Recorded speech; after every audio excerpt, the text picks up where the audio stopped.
હું મારા સાસરે ગોમતીપુર જાઉં ને તો આટલી બધી આ પ્રખર વક્તા અને ફલાણીને હમણાં મારી 50 ઓળખાણ આપી, એ બધા પછી મારા મમ્મી મને યાદ કરાવે કે મંગળસૂત્ર ભૂલતા નહીં. હું રોજ નથી પહેરતી. ચાંદલો કરજો, બંગડી પહેરજો. કેમ? કારણ કે ત્યાં લોકો વાતો કરશે અને મને કોઈ નહીં કે મારી સાસુને સંભળાવશે. હું જો એમને પ્રેમ કરતી હોઉં તો એમને તકલીફ ન થાય એવું વર્તવાની મારી ફરજ છે. એ સાસુ છે, માં છે, પડોશી છે, માસી છે, કાકી છે, ભૂલી જાઓ ને. એક વૃદ્ધ સ્ત્રી તમારા ઘરમાં રહે છે અથવા વૃદ્ધ થઈ રહી છે, એની લાગણી સાચવવી એ આપણી ફરજ છે. મોટા ભાગના લોકો ભૂતકાળ ભૂલી શકતા નથી. દીકરીઓ પરણીને આવી હોય, શરૂઆતમાં સાસુએ કડક વર્તન કર્યું હોય, પછીથી જ્યારે સાસુ વૃદ્ધ થવા માંડે ત્યારે વેર લેવા નીકળે. મને આમ કર્યું હતું એટલે હું આમ કરીશ. તો એના મન તમારામાં ફેરશું. જો તમે પણ એના જેવું જ વર્તવાના હો તો તમારામાં ને એમાં કોઈ ફેર નથી. તમે બંને સરખા જ છો. તમે જો એનાથી સારા હો અથવા સારા સાબિત થવા માંગતા હો તો તમારી ફરજ એ છે કે એમણે જે કર્યું તે તમારે સારી રીતે વર્તવાનું છે. આ પણ અપગ્રેડેડ વર્ઝનનો નમૂનો છે. જૂના ફોન તમારે આમામ દબાવીને કરવા પડે. સ્માર્ટફોન આમ કરે તો તમે સ્માર્ટફોન છો કે જૂનું ડબલું એ તમારે જ નક્કી કરવાનું. જો તમે સ્માર્ટફોન હો તો સ્માર્ટફોનની જેમ વર્તો. જો તમે નવી પેઢીની દીકરી હો તો નવી પેઢીની દીકરીઓ આવા બધા વેરઝેરમાં, જૂના અમુક પ્રકારના કચકચમાં નથી પડતી. નવી પેઢીની દીકરીઓ નવી દિશામાં, નવા સૂર્ય સાથે આવી છે. એમણે નવું વિચારવાનું છે. જો 60 વર્ષની સાસુ જેવું વર્તી એવું જ તમે વર્તવાના હો તો તમારી માનસિક ઉંમર 60 જ વર્ષની છે. તમારી માનસિક ઉંમર 20 વર્ષની નથી. અને કેવી વાતમાં છૂટાછેડા થાય છે. હમણાં જ મને ખબર છે કોઈકના ઘરે છૂટાછેડા થયા, મને એટલું હસવું આવ્યું. એને 5 વર્ષ પછી એવી ખબર પડી કે એનો વર કાંદા લસણ ખાય છે. આવી વાતમાં એણે બેગેજ ભરીને પોતાને ઘેર જતી રહી. ત્યારે સવાલ એ થાય કે કાંદા લસણ ખાવા કે અમુક રીતે જીવવું કે અમુક પ્રકારની જિંદગી જીવવી એ આપણા સ્નેહની વચ્ચે કેવી રીતે આવે? 5 વર્ષ તમે જે માણસ સાથે જીવ્યા, જે પરિવાર સાથે જીવ્યા, એણે તમને થોડોક સમય પણ એવો નથી આપ્યો કે જે તમને ઘર સાથે, પરિવાર સાથે બાંધે. તમારી લાગણી, તમારા સપ્તપદીના વચન. પરણતી વખતે તમને બધાને ખબર હશે, જેટલા વિધિસર પરણ્યા છે બધાને, કે 3 ફેરા ફર્યા પછી ચોથા ફેરામાં એમ કે બેન હવે તમે ડાબી બાજુ આવો. અને બેન બી બધું આમ સાચવીને છેડાછેડી લઈને ડાબી બાજુ આવી જાય. પૂછે નહીં કેમ. બ્રાહ્મણે કીધું ને આપણે કર્યું. જાજી બુદ્ધિ ક્યાં વાપરવી છે? કેટલી સુંદર વાત છે આપણા શાસ્ત્રની કે તમારી પાસે બધા અંગ 2 છે. 2 આંતરડા, 2 ફેફસા, 2 મગજ, બધું જ 2. 2 અંગૂઠા, 2 હાથ, 2 પગ, હૃદય 1 છે. અને 3 ફેરા ફર્યા પછી એ હૃદય તમને સોંપે છે. જેણે તમને હૃદય સોંપ્યું એને દુઃખી કરવાનો અધિકાર આપણને આપ્યો કોણે? આપણે બધા અજાણતા જ એને સૌથી વધુ દુઃખ આપીએ છીએ જેને આપણે પ્રેમ કરીએ છીએ. તમે ઘર છોડીને જતા રહો સાસુને લીધે, દુઃખી કોણ થાય છે? તમારા પતિ. સાસુ ગમે તેવી હોય, તમે સાસુને પરણીને આવ્યા છો. તમે જેને પરણ્યા છો એની લાગણીનો વિચાર કરો. છૂટાછેડા લેવાથી જિંદગીની કોઈ સમસ્યા પૂરી થતી નથી. અને છૂટાછેડા લીધા પછી સારો જ છોકરો મળશે એવી કોઈ વોરંટી, ગેરંટી છે? છૂટાછેડા લીધા પછી જિંદગી સારી જ જશે એવું કોઈ તમને દસ્તાવેજ કરી આપવા તૈયાર છે? બાળક સાથે છૂટી થાય સ્ત્રીઓ ત્યારે મને બહુ એવો સવાલ થાય કે એના પિતાથી, એની દાદીથી, એના પરિવારથી દૂર કરવાનો તમને શું અધિકાર છે? તમને નથી ફાવતું, તમારો પ્રશ્ન છે. તમારા બાળકને તો પરિવારનો પ્રેમ મેળવવાનો હક છે, મળવો જોઈએ, અને એનાથી વંચિત રાખવાનો તમને કોઈ અધિકાર જ નથી. તમે કોઈ છો જ નહીં આ નિર્ણય કરનાર. કેટલી બધી સ્ત્રીઓને મેં એવી જોઈ છે, દાદી પાસે જવા ના દે. તમને નથી ફાવતું, તમારી સાસુ છે, એને માટે તો દાદી છે, વાલ સોઈ, પ્રેમાળ. અને એ તમારા બાળક સાથે ખરાબ રીતે નથી જ વર્તતા, એ તમે જુઓ જ છો. એ તો બિચારા ઓછા થઈ જાય છે. તમારી સાથે જે થયું એનું વેર તમે એની પાસે તમારું સંતાન નહીં જવા દઈને લો છો. કેટલું ખરાબ. આપણે કેવા થઈ ગયા છીએ. મારે એક જ વાત બધાને કહેવી છે, અને આપણે બધા જાણીએ છીએ છતાં અવગણીએ છીએ એવી આ વાત છે. ગયેલો સમય ક્યારેય પાછો નથી આવતો. ગમે તેટલું કરો, જિંદગીને રિવર્સ ગિયરમાં નાખી નથી શકાતી. કોઈ ગુજરી જાય પછી અફસોસ થાય, કોઈ ચાલી જાય પછી એમ થાય કે અરે રે મમ્મી ઘરમાં હતા ને તો બરણીઓ જોઈ લેતા હતા, વસ્તુઓનું ધ્યાન રાખતા હતા, અંદરથી મારા માટે કોઈ બારણું ખોલતું હતું, મારી કોઈ રાહ જોતું હતું, ભલે અબોલા હોય ને તો એ જુએ કે આવી ગઈ છે ને.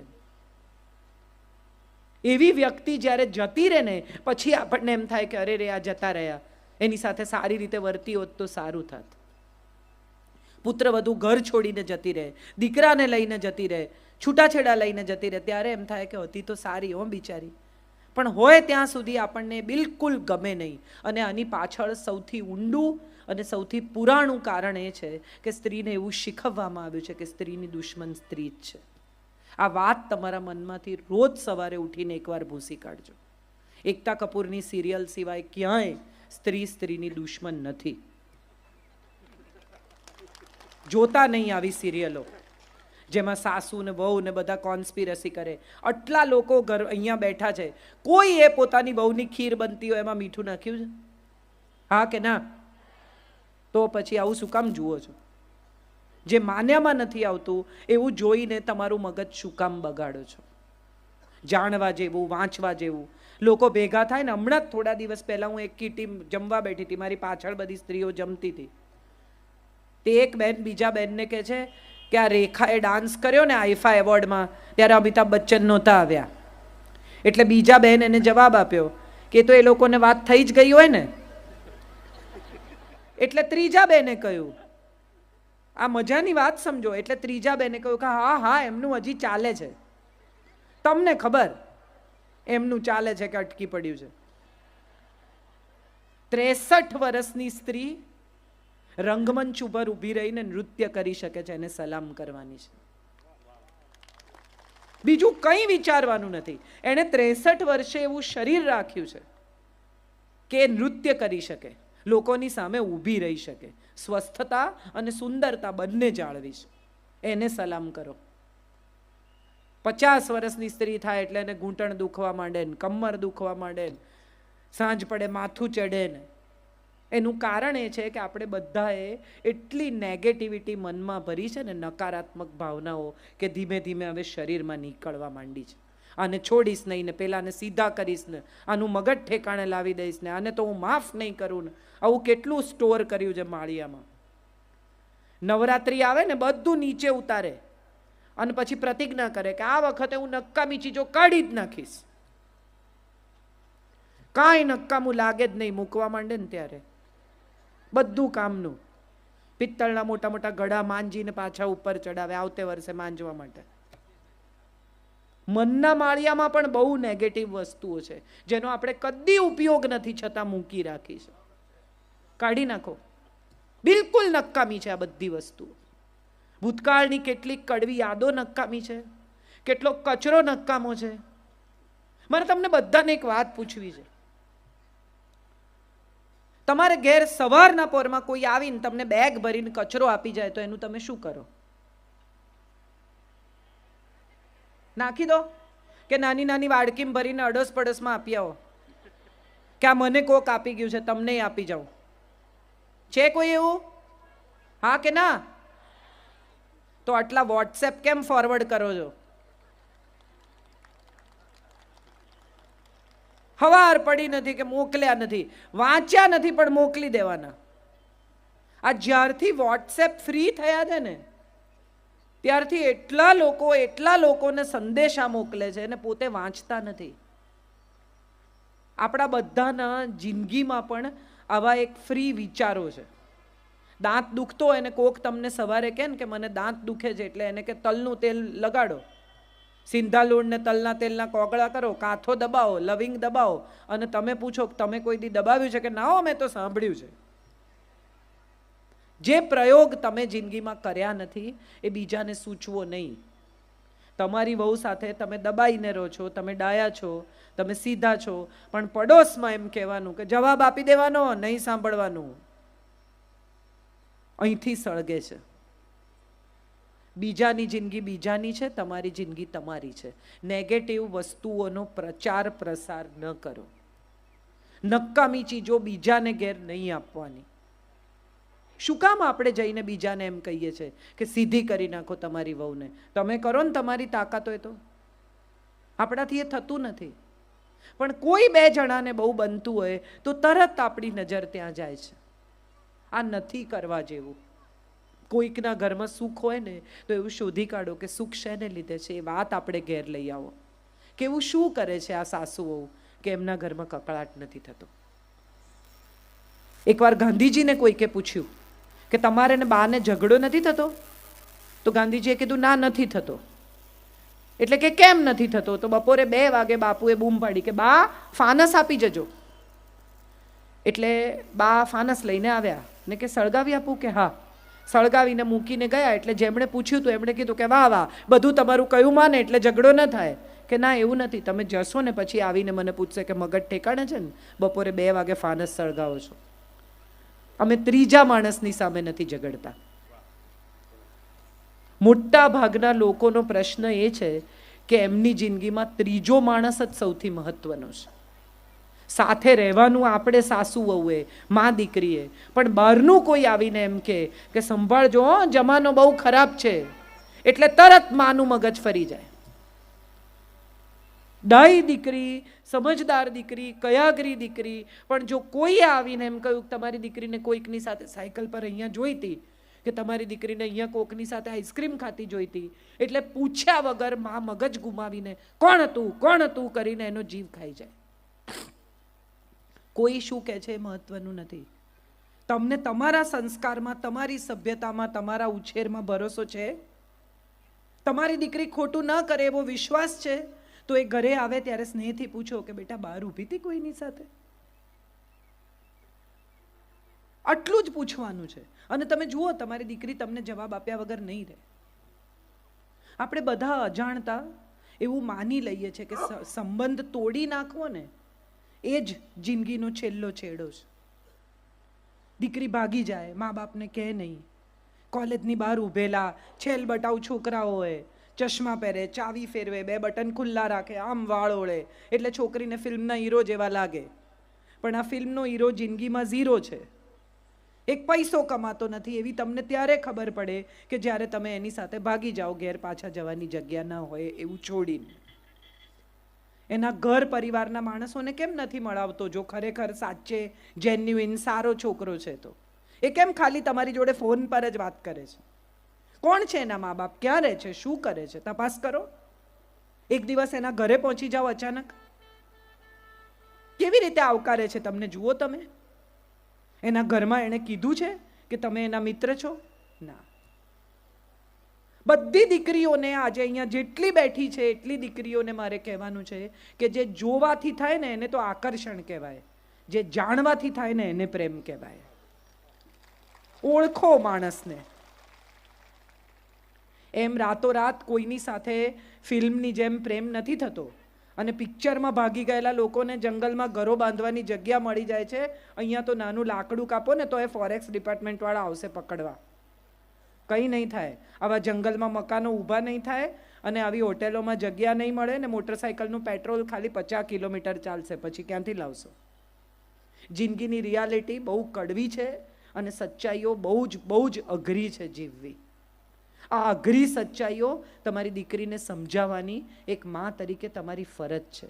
શંકા કરવાને બદલે એને સમજાવો કે અમે તારા પર શંકા નથી કરતા, અમે જમાનાથી ડરીએ છીએ, અમે લોકોથી ડરીએ છીએ.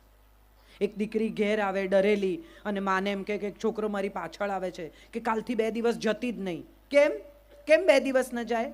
એ કેમ ઘરમાં બેસી રહે? એને એમ કહેવાનું કે સ્કૂટર ઊભું રાખ, સાયકલ ઊભી રાખ. છોકરાને એમ કે ચાલ મારા પપ્પાને મળવા આવું જ મારી સાથે. ડરવાનું શું? એક છોકરીને કોઈ છેડી જાય, એની સાથે કોઈક અમુક પ્રકારનું ખરાબ વર્તન કરે તો મમ્મી કોઈને કહેવાનું નહીં. કેમ નહીં કહેવાનું? એનો શું વાંક છે? અને ઉપર જતા પાછી મમ્મી એમ કે તું આવા કપડાં પહેરીને રાતે ફરે છે ને એટલે આવું થાય છે. એને શું પહેરવું, શું ખાવું, એના ઉપર સમાજનો કંટ્રોલ છે. મર્યાદા ભીતર છે, મર્યાદા વસ્ત્રોમાં નથી. આપણી બધી જેટલી સ્ત્રીઓ પુરાણોની તમે જોઈ એ બધી કંચુકી પહેરતી હતી, ઓફ શોલ્ડર બ્લાઉઝ, અને આટલી કમર ખુલ્લી રહે ને નીચે ધોતીને ઉપર વસ્ત્ર લેતી હતી. આટલું શરીર ખુલ્લું રહેતું હતું, પણ કોઈની તાકાત હતી કે એમની સાથે કોઈ છેડખાની કરે? દ્રૌપદીની આંખમાં એ તેજ હશે કે દુશાસને પોતાના હાથ નીચે નાખી દીધા. કૃષ્ણ તો આવ્યા હશે કે નહીં કોને ખબર. એની આંખમાં એ તેજ હશે કે દુશાસન કપડાં ન ખેંચી શકે. હું તો હંમેશા એવું માનું છું. દીકરીની આંખમાં એ તેજનો જન્મ થવો જોઈએ. આપણે અનસુયાના દેશની સ્ત્રીઓ છીએ, આપણે લક્ષ્મીબાઈની દીકરીઓ છીએ. આપણે ક્યાં પહોંચી ગયા? આ ટીવી સિરિયલો, આ સિનેમા, આ પ્રેમમાં પડવું, આ ભાગી જવું. પ્રેમ તો આપતા શીખવે. જેમણે ઉછેર્યા, આટલા મોટા કર્યા, ખવડાવ્યું, પીવડાવ્યું, ભણાવ્યા, એના પ્રત્યેની ફરજ ભૂલીને ભાગી જાય, એને પ્રેમ ન કહેવાય, એને સ્વાર્થ કહેવાય. એને પ્રેમ ન કહેવાય. હું આવા પ્રેમને બિલકુલ માનતી નથી. અને સ્વાર્થ હંમેશા એનો રસ્તો શોધે જ છે. તમારે એ સ્વાર્થનો જવાબ આપવો જ પડે છે, કારણ કે તમારા મા બાપના આંસુ છે ને, એ એક એક આંસુ તમને જિંદગીનું એક એક વરસ ખરાબ કરી નાખશે. આ યાદ રાખજો. આ બધું મારે જુવાન દીકરીઓને, આપણી બાળકીઓને, આપણી જુવાન થઈ રહેલી દીકરીઓને કહેવાનું છે કે માને આપણે કહીએ છીએ ને, તું ચૂપ રહે, તને ના સમજ પડે. એ માં તમને ત્યારે સમજતી હતી કે જ્યારે તમારી પાસે ભાષા પણ નહોતી. એને શું ન સમજ પડે? એને બધી સમજ પડે. તમે ઘરમાં આવીને ચપ્પલ કાઢો ને, માને ખબર પડે કે આમાં શું બદલાયું છે. મા પાસે નજર છે. એવા વહેમમાં નહીં રહેતા. આ તો એનો પ્રેમ છે કે તમને એ વહેમમાં રહેવા દે છે. બાકી તમને સ્કેન કરે છે તમારી માની નજર. જરાક કંઈ ખોટું થયું હશે ને તો તમારી માને ખબર પડ્યા વગર નહીં રહે, કારણ કે આ નાળનો સંબંધ છે. એના પેટમાં રહ્યા છો તમે 9 મહિના. એટલે માને છેતરવાનો વિચાર તો છોડી જ દેજો. છેલ્લી વાત કહીને મારી વાત પૂરી કરું. મારી પોતાની જિંદગીનો દાખલો મારે તમને આપવો છે. મારી માને દીકરાની બહુ ઝંખના હતી. હું એક જ સંતાન, ને પછી મારા પિતાએ એવું નક્કી કર્યું કે હવે સંતાન નહીં જોઈએ. એટલે એક જ દીકરી હું મારા માતા પિતાની. મારા પિતાએ મને ખૂબ જુદી રીતે ઉછેરી. આજથી 50 વર્ષ પહેલાં ગુજરાતી દીકરી નહીં ઉછરી હોય એવી રીતે હું ઉછરી. મારા પિતાને કેન્સર થયું, અને ત્યારે મારી માએ રડીને મને એમ કહ્યું કે તું એકલા હાથે શું કરીશ. મારા પિતાને બધા જ ઓળખે છે, પુરુષોત્તમભાઈ બાપુ. એવી કોઈ બચત નહીં, એવી કોઈ આવક નહીં. અને ત્યારે મારી માએ રડીને એમ કહ્યું કે અરે રે, એક દીકરો હોત તો. એ પછી જે રીતે મેં એમની સેવા કરી, કે જે રીતે એમને વિદાય આપી, એ જોઈને લગભગ દરેક માણસે એમ કહ્યું કે એક દીકરો હોત ને તો પણ આટલું તો ન જ કરી શક્યો હોત. મારા વખાણ નથી. મારે તમને એ કહેવાનું, ના મારા માટે તાળી ના પાડશો, મારે તમને એ કહેવાનું છે કે તમારી દરેક દીકરીમાં એ શક્તિ છે. એ શક્તિને બહાર આવવા દેજો. તમારી પુત્રવધુ પણ દીકરા બરોબર ઊભી રહી શકશે, કારણ કે એને પુત્રવધુ કહેવાય છે. પુત્રથી વધુ છે તે પુત્રવધુ. જે દીકરાથી પણ વધારે છે એવી તમે લઈને આવ્યા છો, તો એને સ્નેહથી રાખજો. ઘરની ગૃહલક્ષ્મીને સાચવીને, સંભાળીને, સ્નેહથી, જતનથી રાખશો ને. તમે પૈસા કેવા તિજોરીમાં રાખો છો, છૂટા આમ ફેંકી દો છો ક્યાંય? દાગીના કેવા તિજોરીમાં રાખો છો? આ પણ લક્ષ્મી છે. એને જેમ સાચવીને રાખશો, જેમ સંભાળીને રાખશો, એમ વધુ તમારી સેવા કરશે, તમને વધુ સ્નેહ કરશે, તમને વધુ સુખ સગવડ આપશે. પૈસો જેમ ગણી ગણીને વાપરો છો ને, એમ ઘરની ગૃહલક્ષ્મીને પણ ઘસી નહીં નાખતા. એને ગણી ગણીને, સાચવીને રાખજો.